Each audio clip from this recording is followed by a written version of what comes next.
Uma das hipóteses é justamente o processo de endividamento do produtor rural, limitando a capacidade de investir nas suas lavouras. E isso tem um risco aí de afetar o Estado e o país, consequentemente, economicamente, a partir dessa incapacidade de investimentos dos nossos produtores.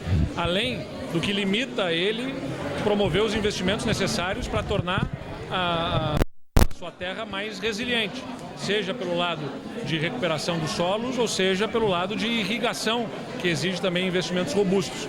Então, para que a gente possa ter uma capacidade produtiva maior, para que a gente possa tornar a nossa produção mais resiliente, o produtor tem que ter capacidade de tomar crédito e ele está, em boa parte, limitado nessa capacidade em função dos endividamentos, em função de anos recorrentes de estiagens e das enchentes que afetaram a produtividade. E a gente está pedindo, né, e essa manifestação ela aqui é importante politicamente, para dar o tom, para dar, não é uma crítica ao governo, não é política sendo feita com intenção eleitoral, é demonstração da dor, da urgência, da necessidade imperiosa aqui de o governo federal trazer solução para o refinanciamento das dívidas dos produtores. E no nosso entendimento existem canais para isso. Um deles, o uso dos recursos do Fundo Social do Pré-Sal como fonte de financiamento desse processo de securitização, onde as dívidas são repactuadas, né, por parte das instituições financeiras junto aos produtores. Então essa é a luta que está sendo demonstrada mais uma vez aqui, né, somada às tantas manifestações que os produtores estão fazendo por todo o Rio Grande. Os diálogos com o ministro Fávaro para tentar solucionar esse problema então das dívidas? Bom, o primeiro passo foi aquele da prorrogação. A prorrogação nós entendemos que merece ajustes para poder alcançar um número maior de produtores rurais, mas ela foi um avanço já desse diálogo. Nós demandamos ao ministro que fosse constituído um grupo de trabalho interinstitucional para trazer contribuições para uma solução mais definitiva e estruturante. Esse grupo está sendo formado. Nós entendemos que o prazo dele deve ser menor para oferecer mais rapidamente soluções que já estão sendo debatidas. E que é importante que tenha a participação também do Ministério da Fazenda. Mas passos têm sido dados a partir do diálogo. Não na velocidade que nós gostaríamos, né? Nós precisamos mais agilidade por parte do governo federal.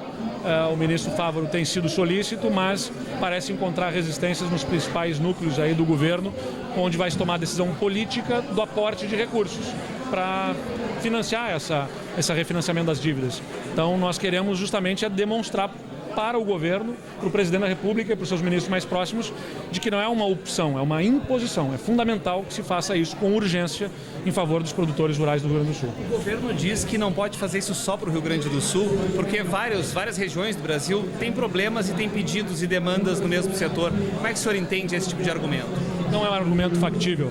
Basta ver as tantas medidas que são direcionadas para outros estados e para outras regiões e que não são dirigidas ao Rio Grande do Sul.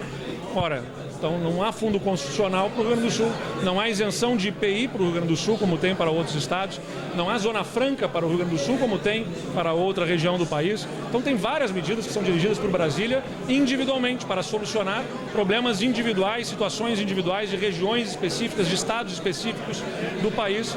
É uma falácia que não possa dirigir ao Rio Grande do Sul, considerando a absoluta excepcionalidade do que o Rio Grande do Sul vivencia. Se outro estado tiver vivenciado, como o Rio Grande do Sul, tantos anos de estiagens recorrentes e muito impactantes como o nosso estado vivenciou, de enchentes, e demonstrar que vivenciou ao longo dos 6 anos 4 estiagens severas, uma enchente de grandes proporções, se outros estados demonstrarem isso, que sejam atendidos também. Mas na proporção das dificuldades que o Rio Grande do Sul vivenciou, só o Rio Grande vivenciou no Brasil, o próprio Ministério da Integração no governo federal fornece esses dados. As perdas econômicas no Rio Grande do Sul por conta de estiagens são mais do que o dobro do segundo colocado entre os estados brasileiros. Então o governo federal sabe que a situação aqui é diferente e precisa endereçar soluções excepcionais para o Rio Grande do Sul. Última pergunta, gente. O investimento do governo do estado para patrocinar, investir. Carnaval do Rio de Janeiro, uma escola específica, já está definido qual é o valor, o teto de valor que vai se investir nisso? A Portela demonstrou interesse de fazer o seu desfile relacionado ao Rio Grande do Sul, especialmente sobre a influência afro no Rio Grande do Sul. O que para nós é muito interessante, é de fato, né, o Estado sempre valoriza muito todas as etnias que compõem a nossa formação étnica, mas tomam mais destaque as influências germânicas e italianas.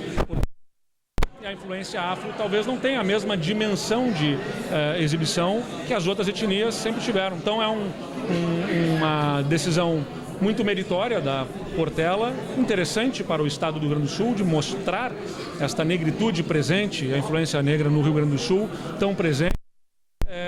E naturalmente, ao nos apresentarem isso, o Estado se coloca à disposição para auxiliar. Importante dizer, o Estado não vai pagar o desfile todo, mas o Estado deverá ajudar de alguma forma, inclusive financeiramente, mas que não vai pagar o desfile. Serão apoios, como nós damos apoios a diversos eventos de interesse do Estado do Rio Grande do Sul, que posicionam o nosso Estado estrategicamente em tantas frentes. Nesse também do ponto de vista estratégico, um posicionamento para o Rio Grande do Sul. Mas é muito importante deixar claro, o Estado não vai pagar a conta do desfile, o Estado não vai bancar o desfile, o Estado prestará algum auxílio, inclusive financeiramente. Não está definido ainda, estamos discutindo, né? Não temos nenhuma discussão sobre valores nesse momento.